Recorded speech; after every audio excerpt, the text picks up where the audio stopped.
our Zoom link. Welcome. I'm Kathleen Cavell, part of the leadership team at Progressive Democrats of Massachusetts. And as I said, we're having a problem with getting all our registrants in because the latest link that was circulated to everyone is apparently not working. The earlier links all work because that's why we're here. That's how we got here. Actually, the latest one does work if people just copy and paste it to their browser Exactly. That's what we've discovered. But I don't have unfortunately, I don't have the list of registrants, so I can't tell everybody to do that. But yes, that's exactly right. Thank you. I'm just going to introduce PDM quickly, and then I'll turn this over to Jonathan Hecht, who is our moderator for today and who will introduce the panelists. We're grateful, of course, to be doing this and to be doing this ahead of this fraught election. PDM was founded in 21 years ago as a progressive grassroots organization whose goal is to make Massachusetts a laboratory for progressive change by enacting legislation, electing candidates, and more. We've done skill training and candidate endorsements by our sustaining members, and on our website you can find out how to be a sustaining member. We are most recently focused on legislative dysfunction in Massachusetts. We're a Massachusetts-based and Massachusetts-oriented organization. All of us tend to do other things nationally and elsewhere, but this is our Massachusetts focus. Legislative dysfunction, especially the lack of transparency and accountability. Well, the accountability lack goes with the transparency lack in our legislature, which is shameful and about which we've been working toward which we've been working to remedy for several years, and we focus especially on that. We also have working groups that work on such things as vocational education admissions and other issues that matter to progressives, we think. And we have a whole bunch of these forums. We've been doing them for 3 years, and we record them and we post them on our site, and we invite you to look at any of the other public issue forums or even candidate forums, because we run those before elections. So with that said, I'm going to ask Jonathan Hecht, who is part of our leadership team and a former state rep, to moderate and introduce our panel. Okay, great. Thank you very much, Kathleen. Hi, everybody. Thank you Oh, very much. Sorry, John, one thing I forgot. Please Yeah. use the chat for information that you think other people at this forum should have, i.e. links that work and other information about these issues. We ask that you not use it for conversation, but if you have a burning question, by all means, put it in the chat and we'll try to reach you. Yeah, great. Yeah, so I think we should dive right in. And I think rather than my doing the introductions, I'd rather that our panelists introduce themselves. I think that works best. So I'm just going to go ahead and ask them to give a brief introduction to themselves and their organizations, and then to help frame for us what they see as the main challenges with voter turnout in Massachusetts. So does someone want to volunteer to go first, or anyone want to jump right in? Miles, go for it. Thanks, Jonathan. Good morning, everyone. My name is Miles Gresham. I use he, him pronouns. I am the Policy and Campaigns Director at Neighbor to Neighbor Massachusetts. So Neighbor to Neighbor, we have a 501c3, which focuses on legislative advocacy and, policy advocacy. And then we have a 501c4, which runs independent electoral campaigns to get folks elected to champion those policies and those laws. I, it's hard to say in a succinct fashion what all the challenges are to getting people to vote in Massachusetts. But I think two of the biggest ones are, a sense that nothing changes, that voting does not make a difference. And then the other one is that they don't really have people to vote for who they believe will be their champion. So we operate mainly in four cities in Massachusetts: Springfield, Holyoke, Worcester, and Lynn. And the voting turnouts, depending on the race, depending on whether or not there are draws like a mayoral or a presidential race to get people out. Turnout ranges from single digits in some precincts as low as 4%, to as high as maybe like 15 or 19% in a really big turnout election. Usually we're dealing with numbers between 8 and 12% turnout. And so that's extremely low, particularly like from judging from where I come from, Buffalo, New York, which is a sort of like a gateway city in Massachusetts, post-industrial, relatively poor, pretty diverse. But the lack of political organization that we have in gateway cities compared to cities in New York mean that turnout among communities of color and political communication among communities of color is really low, and that's by design. Many cities in Massachusetts, gateway cities, shifted in the last 5 to 10 years from majority white voters to majority people of color. But in most cases, the political power structures have not caught up to that demographic shift. And, there are folks who are incumbents who don't want the power structure to catch up to those demographic shifts. And so they have an interest in those communities remaining politically unorganized. And so what we do on the C3 side is, again, go in and advocate for better policies so that people have something to vote for. And then on the C4 side, we work so that they have someone to vote for, because you need both in order to increase voter turnout and increase civic participation in the Commonwealth. So that is my introductory spiel. I will have more to say, but I think my partners who have been here longer could also shed some better light on the issue. So I'll turn it over to them now. Great, Miles. Thank you. Shanique, do you want to pick up from there? Yeah, so Shanique Rodriguez, she, her pronouns. I'm the executive director of the Massachusetts Voter Table.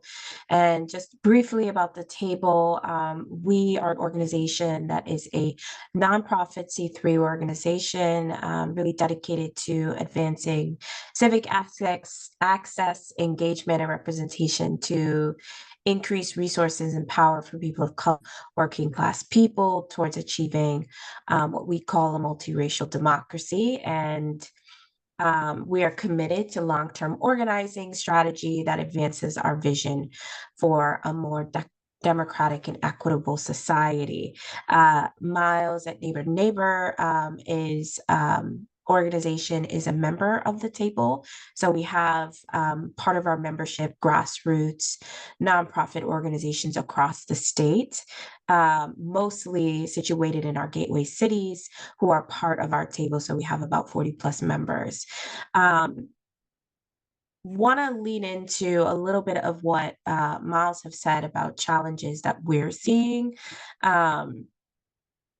specifically around turnout and communities engaging civically. But the other thing that I want to say is that lack of education and, again, lack of competition are some of the two key things that I want to lean into. When I say lack of education, it's really about, when are elections happening? What are the elections? Who are the people running, and what are the roles of the people that are running, and how they impact their lives. I think even our super voters still don't understand what all the branches do of government, and what all the positions are, and who are the people that are running in every election cycle. And it becomes more and more a problem as you get to the municipal races as well. I think the one race that everyone knows about and understands is a presidential race, but talk to them about governor's council, talk to them about city council, school committee, or town council, register of deeds. Folks don't know what these positions are. They're often not hearing about it from folks about what it is that's going to be on the ballot, let alone when you have sort of a presidential, a congressional seat, you've got district races, and you have ballot questions as well.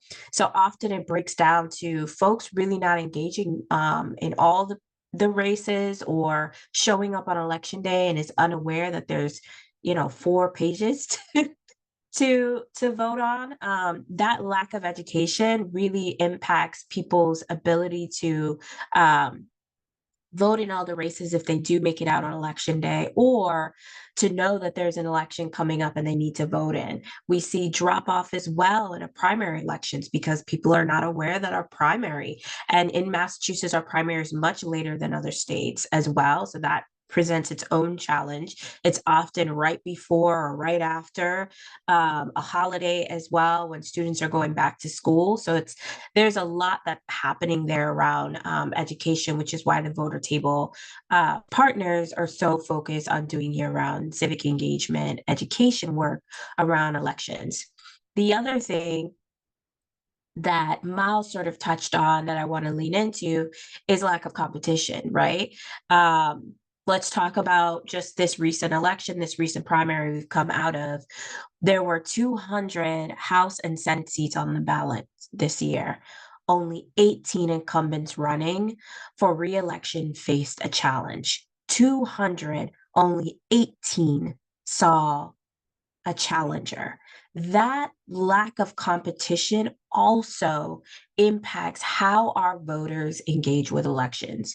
What's the point what's the point of going if there's no one running? It's just the same people. I'm just going there to performatively to check a box. And even if I don't agree with the individual that is running, or I don't feel that they best represented my community, I have no choices. And so really it's thinking about how do we increase competition, because healthy competition also energizes a base, also gets people motivated to want to engage in the political process. And especially if that competition looks like people who have the same stories and live in the same communities as them. We want to see also candidates that reflect who we are as individuals and community as well. And we're not seeing enough of that, especially in our gateway cities. Great, thank you. I can already see we're going to have a lot of really interesting things to dig into here. But David, why don't you go ahead and introduce yourself and talk about Bay State Progress, and then we can circle back to some of these things that have already been put on the table. Yeah, thank you so much. Good morning, everyone. David Halbert, he, him pronouns. I have the pleasure and privilege of serving as the executive director of Bay State Progress. We are the state's progressive donor table. We're a group of social justice funders at the individual, household, and institutional level that's been around for a number of years. You might formerly know our work under our previous name of the Progressive Massachusetts Funders Collaborative. But we like Bay State Progress because it rolls a little bit easier off the tongue. And I'll touch a little bit on the wonderful and important work that both Miles and Shanique have talked about. We are unique in that we fund in both the C3 space and the C4 space, and we're connected to funding, although we don't operate a PAC directly, funding in the political space. And why is that important? Well, we are part of a national network, the Committee on States, of other similarly aligned progressive donor tables that are all focused in their own individual states. And we know through our modeling that this model of funding across multiple designations actually has a really significant impact, not just, of course, in providing the resources, which I'll touch on a little bit, to this incredibly important work, but also in connecting it narratively.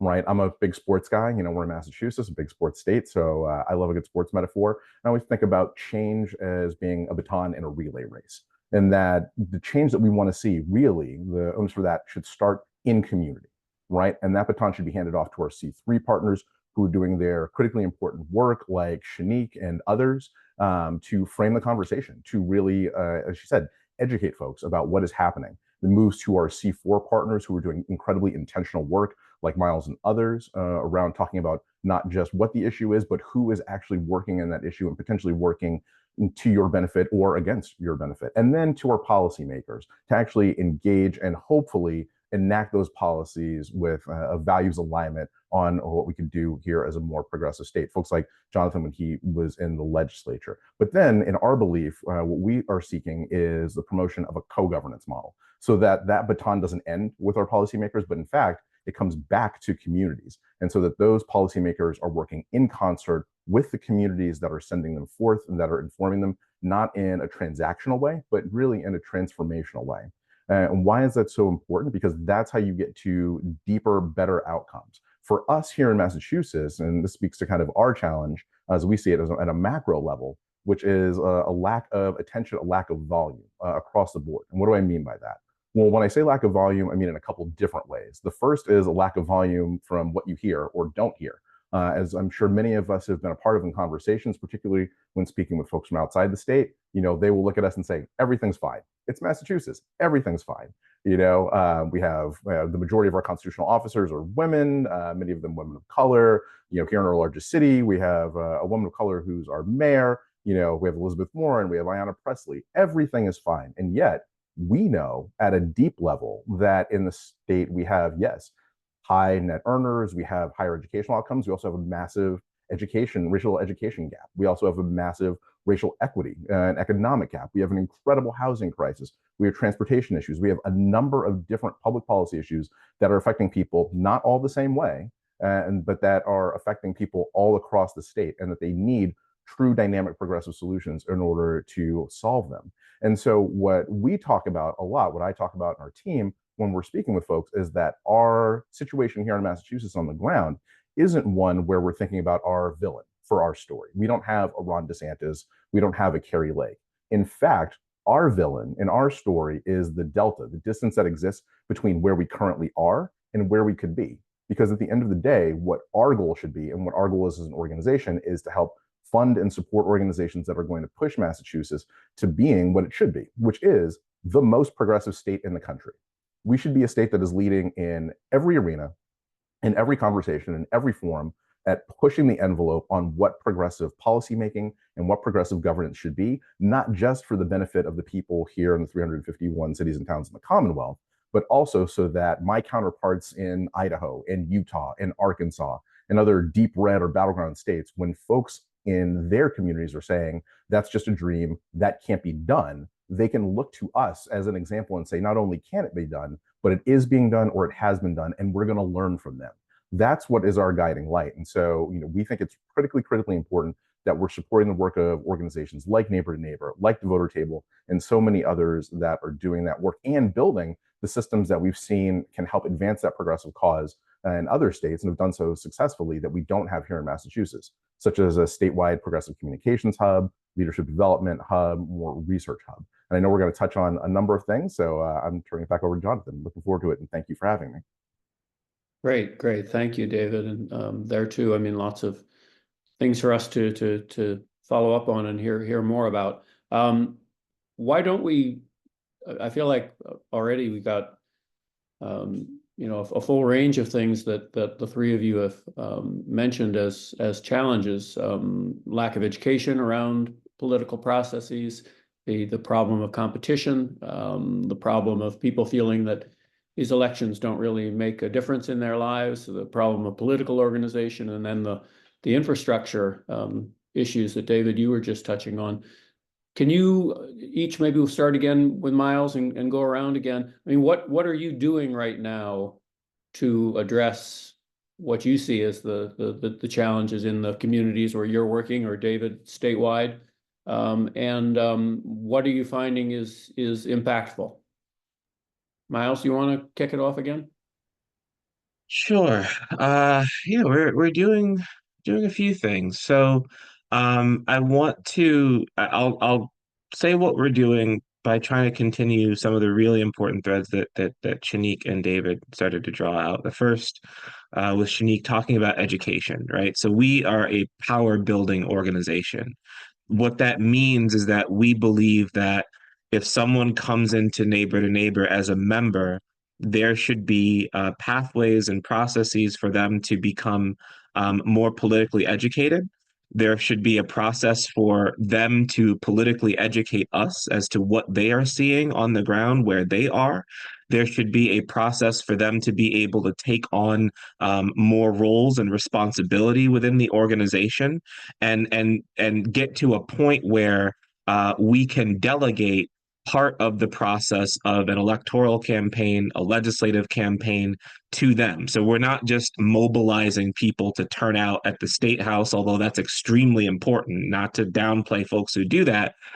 But when we mobilize people, we're trying to make sure that these are people who are well educated on the issues, so that we can send a member from Holyoke to talk with someone who represents Holyoke in the state legislature, and they can champion our arguments as well as I can, or as our executive director can, right? That's the idea. So one thing is really power building, and getting folks to step into their own power.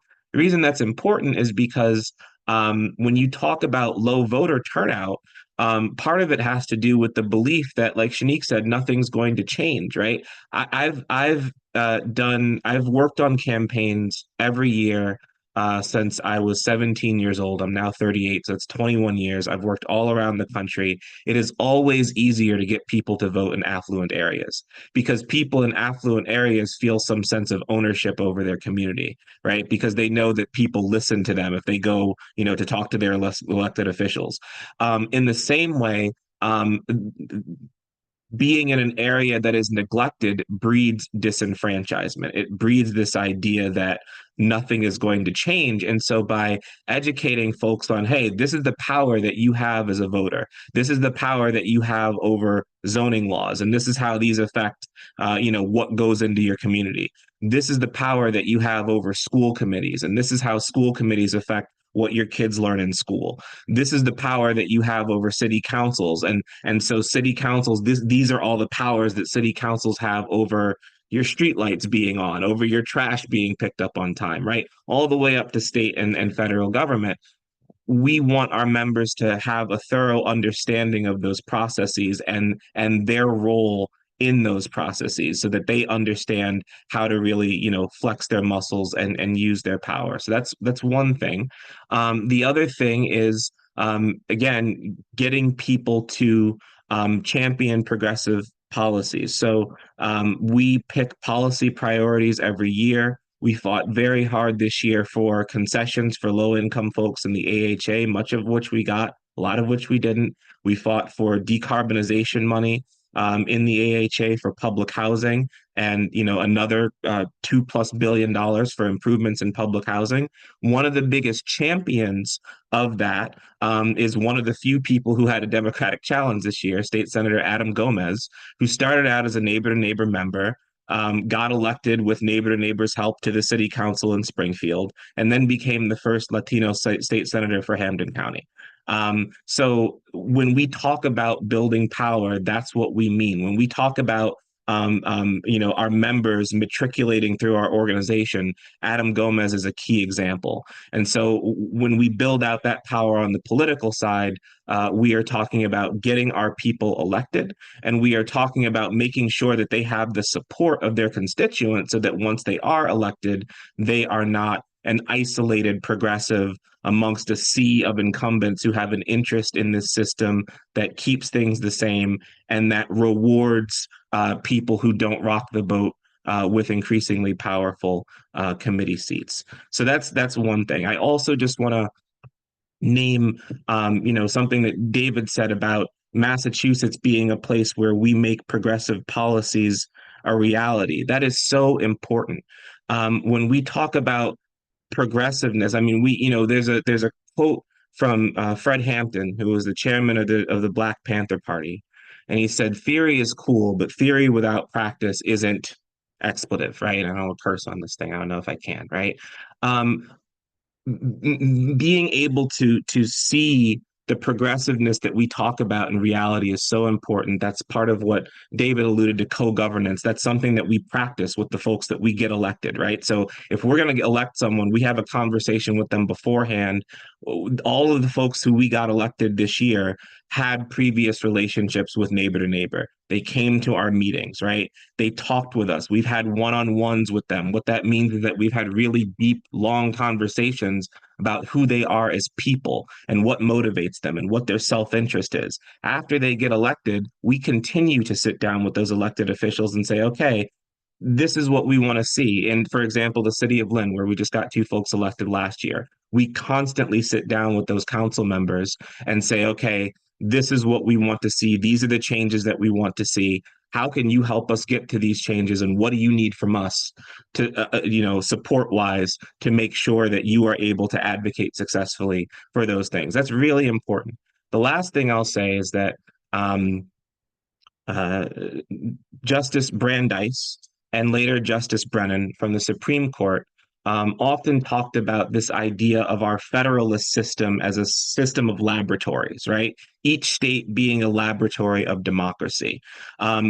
David talked about DeSantis, right? The conservatives are using their laboratories. They are using Florida, right? They are using Texas. Our laboratories, we don't have many of them left. There aren't many states left in this union that are not in present danger of a Republican takeover, right? Where they don't have to worry about that year to year, right? We have Massachusetts, we have New York, we have California, right? All of the others, there are others, but those could flip to Republican at any moment, right?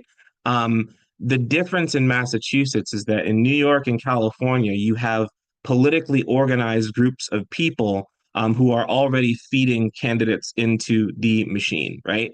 In Massachusetts, like Shanique said, there's a lack of competition, right? So we are leaving a lot of power on the table. You cannot increase voter turnout by 5% and flip a seat in New York or in California. You can do that in Massachusetts on the local level and on the state level. And so what that means is that if we can increase voter turnout by 5% in 4 council districts, we flip a city council. If we can do that in enough state districts, right, in legislative districts, we can create a progressive bloc in the legislature. And so the positive side to Massachusetts being so dormant and so void of competition is that a little bit really does go a long way. And so we need to recognize the power that we have in this laboratory and all of the power that we are leaving on the table if we are going to, affect that shift. And so that is what Neighbor to Neighbor tries to do in the districts that we compete in electorally.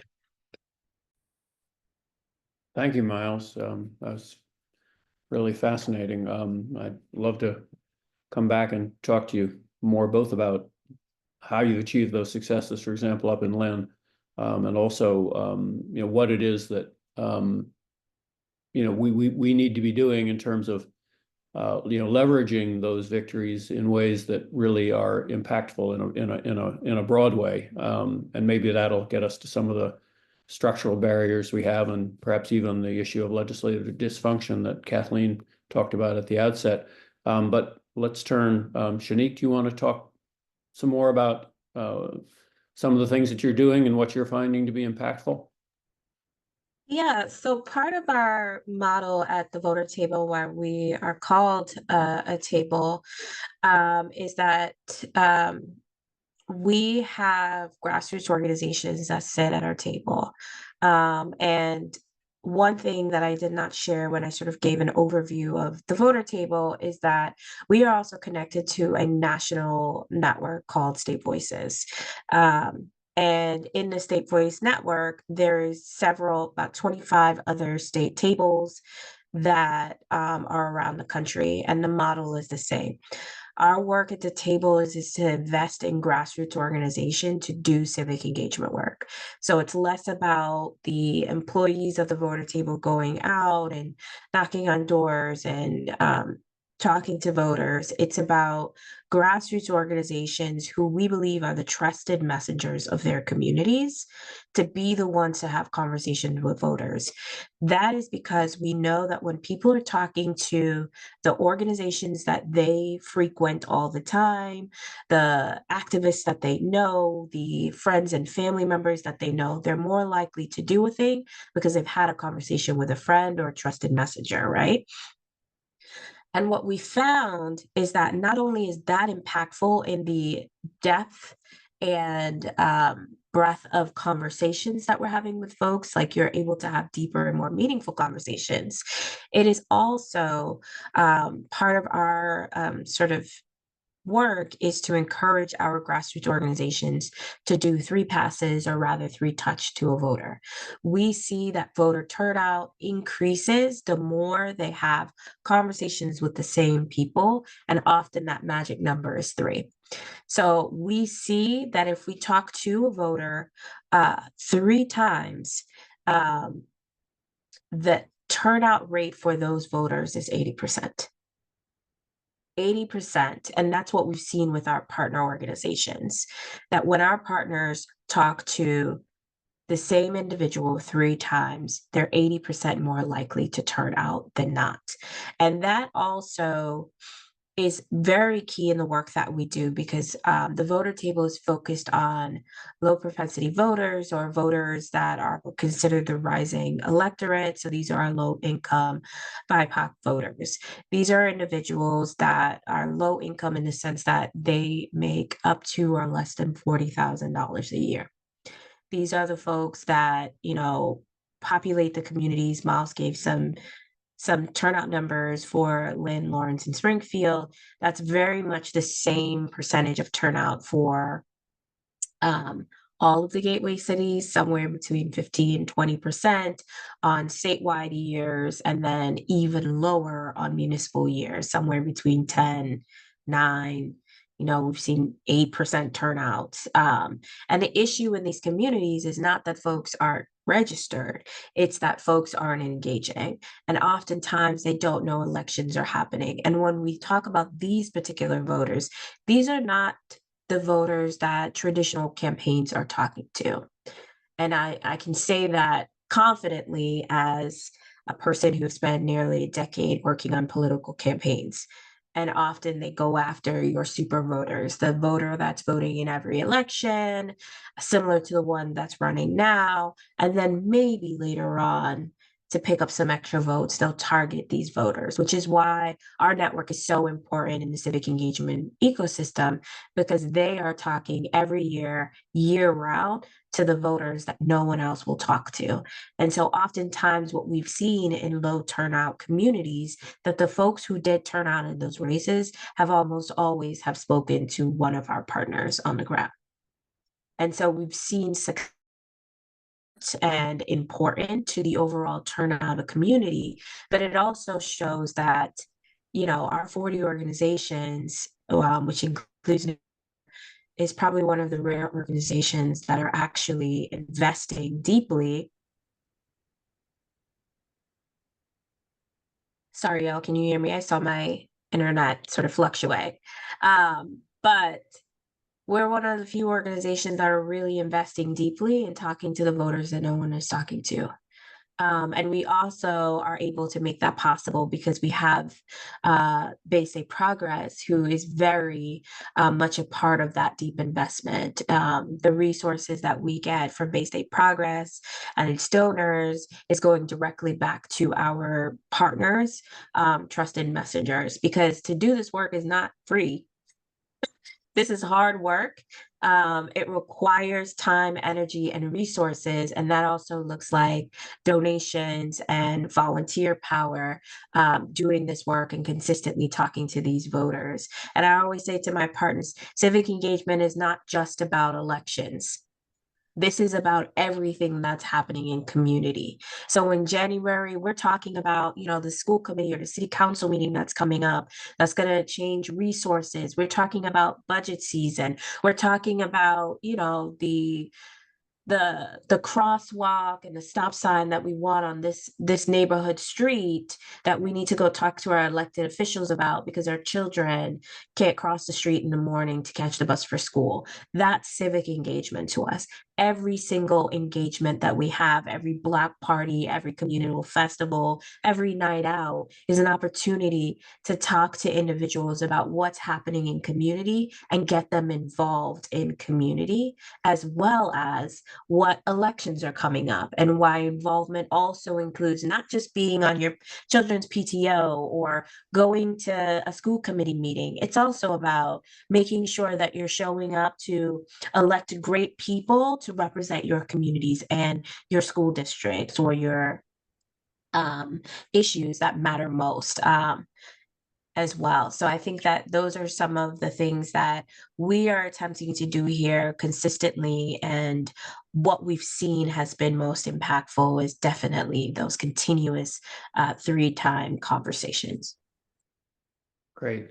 Thank you. And thank you especially for highlighting that sort of ongoing, continuous sort of relational, based type of organizing as really the key to bringing people into the civic engagement space in a way that really is meaningful for what's going on in their lives day to day. Shanique, can I get you to quickly, I don't know if you can see the chat. There's a question in the chat on the 80% figure that you mentioned about turnout among people who have had those 3 touches.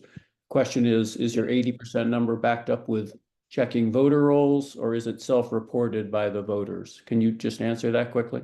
Sure. So at the voter table, we have access to a VAN, the Voter Action Network. So all of our partners have access to that. So we track, and our team has built a custom dashboard internally to track the contact rate of all of the individuals. So what we do at the end of an election cycle is we do sort of a statistical report and breakdown for each of our partners of the people that you've reached out to. Did they turn out? Did they vote on election day? And so that is backed by basically their voter roll, their voter ID. And once you cast a ballot, it gets recorded that you cast a ballot. We obviously can't see how people voted and what people voted for, but we can see if they voted. And so because our partner is tracking every conversation that they've had, we are able to then post-election align those voter IDs and figure out which of the folks you've spoken to, did they go to the polls or not on election day for each of the elections. So we can also show our partners if there was drop off. Did the individual go to a primary and a general? Did we have more of our folks that we've spoken to earlier in the year just go to a general? So we do that sort of analysis for our partners so they can be strategic about their outreach in the coming year. Great. Thank you. That's the question. Yeah, absolutely. David, do you want to jump in at this point and talk about what you're doing that you think is most impactful? And I think you've sort of hinted at, well, you've touched on, and Miles and Shanique have also been talking about the relationship between their organizations. Maybe you can talk also about kind of how your organization sort of has its impact across the whole ecosystem of organizations that are working to increase voter turnout. Yeah. So Basic Progress, we're a little bit different than, our friends and partners here at the voter table, neighbor to neighbor, and that we are not doing direct on the ground provision of work. We're an intermediary. So, I always give an example of, I call it the $100,000 example, that if you are so inclined to organize 9 of your friends and you want to give $100,000 to Shanique, to Miles for their work, trust me, I think they will be more than happy to take those checks. But that is also, and a lot of people want to do that out of goodness and a vision for what they want to see moving ahead. But the other part of it is there is a donor management, donor relational work that has to happen on the other end of that. And so for those 10 contributions that equal that money, that's 10 new relationships that each organization has to manage. That's 10 new annual reports, 10 new phone calls, 10 new emails. And if you think about it from the amount of time that goes into donor relations, donor management, that is time that's being taken away from work that goes towards their mission. Now, Neighbor to Neighbor and the Voter Table are two of the larger organizations in terms of staff complement that we support, but we have organizations that we support that have, you know, one and a half FTE, full-time equivalent staff people. So managing 10 relationships, that's a huge amount of their time. They can be doing other things. One of the ways that we provide support to actors within the ecosystem is not say serving as a gatekeeper, but as hopefully taking a little bit of that off of their plate, managing, organizing donors, getting those same 10 people to give that same $100,000, but give it through the vehicle of the table. And then it's one conversation that I have with Miles or Shanique. And then it's our job and our responsibility at the donor table to make sure that our members are getting that information that's being translated and that it's a two-way conversation. So that any questions they have are filtering back towards our organizations, thus freeing them up for, you know, the ability to do more of their missional work while at the same time getting the critical resources that they need. So that's one component of the work that we're doing and how we operate. Another is looking at it because we have a little bit of that, you know, 30,000 foot viewpoint as an intermediary of, you know, what are the conversations that are happening statewide? While I'm here located in Boston, we are a truly statewide organization. I was literally just in Northampton for an event 2 days ago. And so it's, you know, it's really important that we're understanding that every part of the state interacts with public policy making, with political challenges, you know, to the old adage, right? All politics are local. And how do we marry both the local issues that are happening on the ground, whatever they may be, and whoever the actors may be, with a broader statewide vision of what's happening in terms of progressive advancement? And what can we do as an organization to help be a good technical partner and facilitate that, right? And working with that. One really salient example right now, which I know, you know, we touched on a little bit at the beginning, is this lack of competition. The lack of competition within our legislators, so if we're looking at Beacon Hill, and understanding that when we're thinking lack of competition, that's about pipeline. That is about, you know, you need to actually have candidates, and we don't just want people whose names are on ballots. We want ideally good values-aligned candidates and the staff to support them. So your campaign staff and frankly, legislative staff as well, who are going in with them.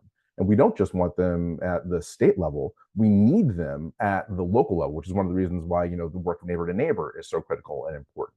Because it's not just about having people on Beacon Hill, it's about having people at your town halls and your city halls all across the state to change the dynamic of the conversation.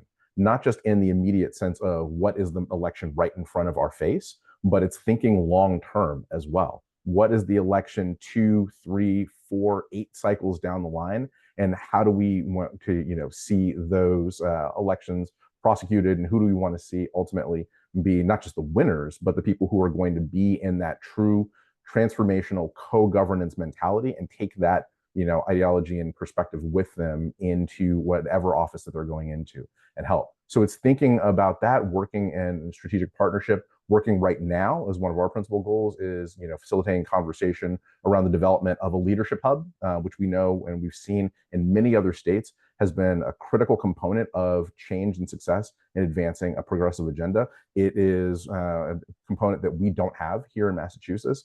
There are many components we don't have here in Massachusetts. The last part of it, beyond, you know, that infrastructure investment around, you know, leadership development, around bringing and supporting organizations that are doing work around transparency and accountability and others, is raising, I don't want to say the alarm, but raising the necessity for the fact that if you want broad-based, deep systemic change, you can't be cheap about it, and being very honest about that. Sometimes, you know, I feel like we're a little bit like the skunk at the garden party, but we have to be honest about that. You know, for the change that people want to see, you're not going to get that with just small amounts of investment. And I want to be very clear about this. When I say you're not going to get that without, you know, with only small amounts of investment, I don't mean that small dollar donors do not matter. Small dollar donors are critical. We know that for change.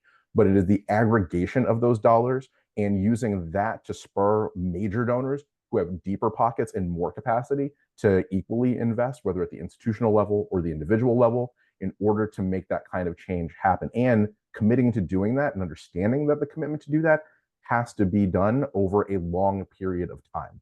You know, a lot of conversations, I'm sure many people on this call and those who are watching have been in the last few months in particular, has been focused on Minnesota, right? The kind of the Minnesota miracle and, you know, all the wonderful things, and everybody knows the picture of Tim Walz and the kids, and it's great. My counterpart in Minnesota and I, we have a lot of very interesting conversations about that. And one of the things that she always is very clear to impart to me is, while it's wonderful that people are very excited about what's happening in Minnesota, this did not happen overnight. This is the manifestation that people are seeing publicly of, depending on how you mark the time, 10 to 15 years of meticulous strategic building and investment. And she just actually sent me a note the other day that said, they do a lot of work for their donor table in the independent expenditure space, including their regranting to organizations, and of course, the work that they're doing to organize investment. And that in the 2018 and 2022, between those two electoral cycles, right? So you're talking 2018, 2020, 2022, around getting Tim Walz elected governor and reelected and others down the ballot. They organized investment to the total tune of $37 million. And that their individual operation as the donor table, and they operate the donor table and their statewide communications hub out of Minnesota as well, combined entities, they have between 7 and 10 staff, depending on what's happening in a given year. And they have about $1.5 million to $2 million just for the operations of that small component of the infrastructure. So think about that for a moment. That's over 4 years. And one thing that I think a lot of people forget is Minnesota has about 1.5 million less people than Massachusetts does. And they have a smaller media market because the Minneapolis-St. Paul media market is not as big and expensive as the Boston media market. So if you think about what they're able to do and doing that work, like I said, that was a 4-year period, $37 million, and then all the money that came before that. We have to be very honest about what we are willing to do, what we are willing to invest, and the people that we're willing to, frankly, upset, because a lot of the work that we're talking about is, to Miles' point, it is asking people to cede power, hopefully, and if not, empowering communities to assume their power. And that upsets power structures, dynamics, and really kind of flips the apple cart there a little bit. And we have to be honest about what that is and what sacrifices people need to make as well. Can I just break in for a minute? Margaret's question about how you help your audience, how you help the people that you're reaching out to deal with the civic engagement when they have work responsibilities and family responsibilities that interfere with their time to do any of this. That does ask Jonathan, I think, about structural changes that might happen and might help them and everyone else to increase voter turnout. Yeah, I mean, I don't know if Miles or Shanique want to speak particularly to the sort of how they sustain and nurture their volunteers. That's a really important question. The issue that I think, Kathleen, you're pointing at, sort of whether we're in part sort of wearing out our volunteers because the structures or the electoral processes that they're working within are sort of stacked against participation and putting even more of the burden on volunteers to do that outreach and motivation to get people to come out and vote. If we had elections on Saturday or Sunday instead of on a work day, that in and of itself might be a big boost to turnout. There are other proposals out there about same-day registration, election day registration, proposals to increase competition through top 4 or 5 primaries, ranked choice voting. What do our panelists? What do you think that those are important? Well, both that those structural barriers are ones that are real and substantial in your minds, and are those sorts of proposals ones that you're particularly advocating for and seeing as important to pushing forward with the work that you're doing? So anyone want to jump in on those? I was waiting for you, Shanique. But since you didn't come off mute yet, I can go. Yes, the things that you named are barriers to civic participation. It would certainly be easier if if election day was not on a work day like it is in Europe. I think most European countries, at least in the Western Europe, I think election day is like typically a Sunday. That would help. All of the other measures that you mentioned, same-day voter registration, et cetera, to increase voter turnout would help. But we also have to be realistic, right? This is the least productive legislature in the country. It's one of the least transparent legislatures in the country. there are three people who tend to matter in most decisions in that legislature. Why would they expand the franchise and increase their competition? Like, why would they do that? Like, they don't really have an incentive to do that. So I think we have to kind of be realistic about, like, we have to get to the point where we have the leverage to make that happen in a deeply undemocratic legislature before I think we can really hope to see those things as like an obtainable goal. I think though that there are other things that we do to really like sustain our members. First of all, we typically have member meetings after work hours, so like after 5 o'clock. So like we work 9 to 5, but then our member meetings typically happen at like, from 6 to 8. We do have a program called Second Saturdays where we have people come and experience political education on a lot of the things that Shanique talked about, the different committees and how they work and the powers that they have over, things that, we see in our lives. Also, food, I think, is a really overlooked one. Like, if people are going to come, if they're going to like come at like dinner time, or if they're going to come on a weekend, especially like working class people, like the least you can do is feed them. And so we definitely make a point of doing that. We also believe in economic justice, right? So when we talk about our members getting to a point where they can hold responsibility when it comes time for election season, the members that are the strongest, at least since in the last 2 years, we pay them, right? We pay them as canvas leads, so that if they're showing up and giving their time, they're getting something out of it, and that we don't just pay anybody. We pay members who have demonstrated a commitment to the organization, who we know will be good on the doors, to do those 3 touches that Shanique talked about. And so we give them an economic incentive because we feel like they deserve that too. And so there, in terms of changing time structures, making yourselves available at times when members are actually around, feeding them, giving them training opportunities. So we send members who are interested to train with our national partners at People's Action. We've had members go to trainings in California and in DC. So we invest in our members' growth. And I think those are the things that we try to do to really sustain our people. But like David and Shanique said, this stuff does cost money, right? All movements, if you study movements, there's money behind those movements. If you study, if you look at the pictures of Martin Luther King and Fannie Lou Hamer and all those people paid for them to get there. People were paying their rent, right? While they were off in DC giving these like transformative speeches, right?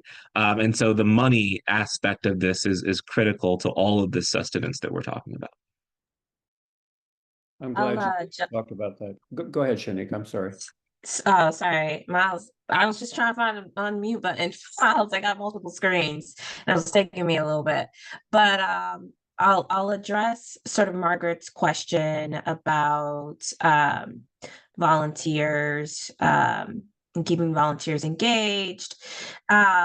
Much like Miles, when I talked about us resourcing our partners, we actually re-grant to our partners to do civic engagement work, with the understanding that that funding goes towards a organizer that they have at their organization, as well as to help stipend volunteers. And a lot of the folks that are being stipended at that point are volunteers that are maybe volunteers that are currently already volunteering with the organization. And so they've incentivized them to do a little bit more volunteering with them during a busy election cycle.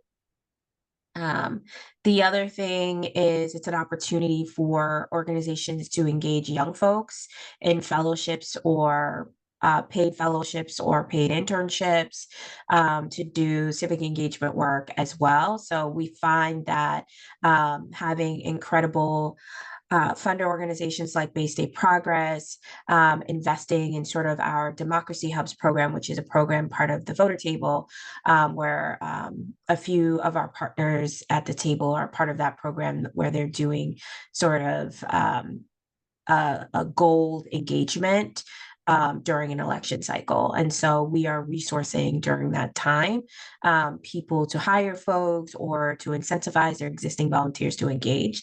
So with that, they have found bringing young people into their organization that may not have been volunteering before.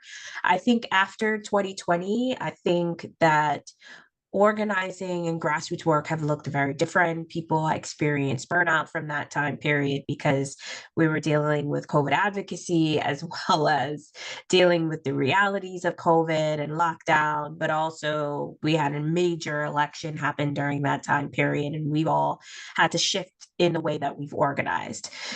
It also meant that institutions shifted the way that they did their work. And I think that was great for the moment, but what we find as a challenge now is having organizations shift back to where they were pre-pandemic, which is moving away from just being service oriented to actually doing the civic engagement work.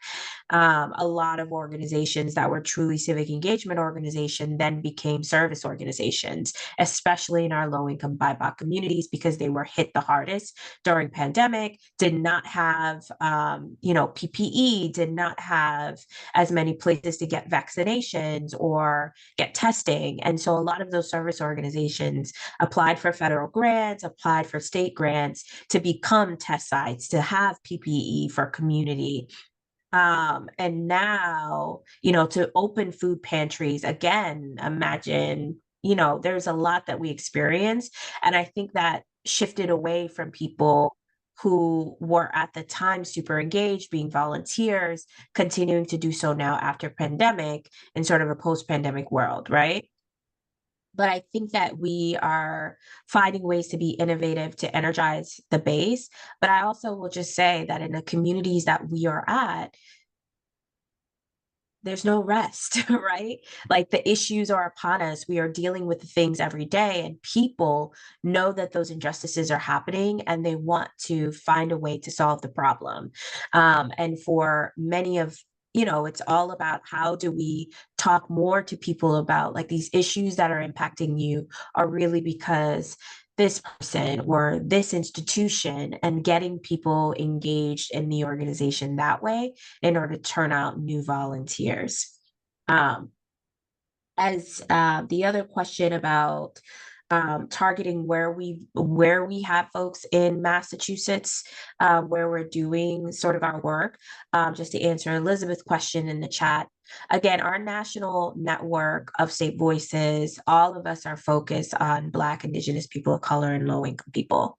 Now, those individuals often live in the same communities together, or those individuals are in separate communities, and that's sort of the core principle of our entire network of who we focus on. So that's how we at the voter table have determined where we are and how we're doing that work. It does not preclude us from organizing in other communities, but there's such deep disparities in these existing demographics of communities that it's really hard for the amount of groups that we have right now, to venture out, because again, it takes 3 times to talk to a single voter to get to vote or to engage, right? So imagine having to do that in municipalities like Springfield, where it's 250,000 people that are registered to vote alone. And the turnout rate of that one city, the second largest in the state, still has in a municipal election somewhere between 5 and 10% turnout of its registered voters.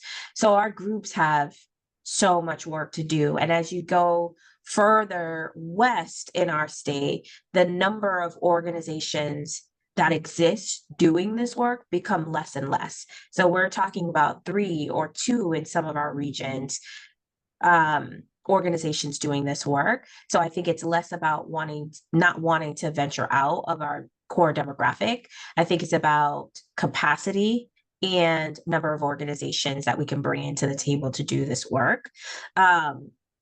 And then to speak on same-day voter registration. So same-day voter registration is something that the voter table has long fought for. We are going close to 20 years of trying to pass that in Massachusetts. Currently, 23 states plus Washington, D.C. have same-day voter registration. So our folks in Maine, our folks in New Hampshire, Connecticut, all have same-day voter registration. And so we are in line with Florida, Georgia, Texas. Those are the places that don't have same-day voter registration. So you see that list of states, Arizona, Arkansas, right? Those are the list of Alabama. Just think about what I'm saying here. Ohio, the states that Massachusetts is in line with right now with not having same-day voter registration. And let's talk about the states that have it. New York, New Hampshire, Maine, Nevada, Montana, Illinois, Idaho, Hawaii, Washington, D.C., Connecticut, California, Colorado. Those are the states that have same-day voter registration. And activists in the voting rights space, including the League of Women Voters, Common Cause, ACLU, Lawyers for Civil Rights, the Urban League, these are all organizations for the last 20 years, nearly 20 years, trying to pass same-day voter registration or even EDR, election day registration, and can't get anywhere. And I'm going to be candid that our biggest opposition has been the Secretary of States or the town clerk associations, like not trying to have same-day voter registration. And those things have been key, right, around why is same-day voter registration important? Because when we think about what are the challenges that people have faced in voting, we have seen that nationally, a lot of folks who are registered to vote have identified some key things of what prevented them on election day from not voting. And you've all talked a little bit about some of this, right? It's they didn't have childcare on the day. They couldn't get off work on the day. They showed up at the polls to vote and they were turned away for one reason or the other. They didn't have transportation to the polls. They arrived at their polling location and the lines were too long. That's nationally what folks have said coming out of 2022, right? Those things still ring true for Massachusetts voters regardless. And same-day voter registration addresses one of those things, is when they tried to vote, they were turned away at their polling locations. So we have this interesting little policy in Massachusetts where you don't fill out your municipal census, you get put on the inactive voter rolls, which means that you're going to show up in Massachusetts, realize that you've been inactive, which means technically you're not able to vote. But what they'll ask you to do is fill out an affidavit that swears that you are who you are and that you are a registered voter and that you can vote. But in order to fill out that affidavit, you now have to do the thing that Massachusetts doesn't have, which is ID laws, right? You have to show proof of residency. Now, it doesn't have to be just your driver's license or your ID in that way. It can be a utility bill, something.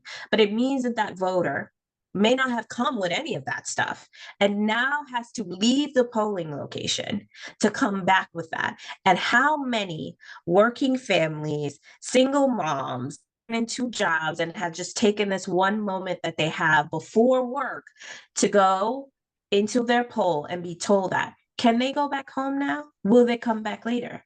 We don't know. And in that scenario, if that happens to you, if we had same-day voter registration, we'll just re-register right now. And then we'll be able to vote.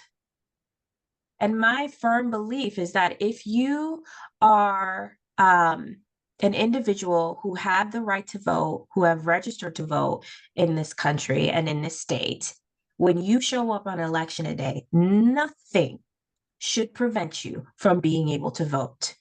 You have done everything as a voter that you are supposed to do. And when you arrive, the person with the intention to vote today should be able to vote today, and there should be no barriers to that.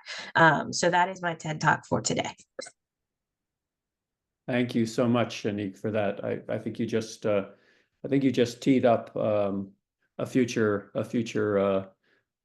seminar for us to do. Of course, both of those issues with the same day registration as well as the delinking the annual census from the active voter status.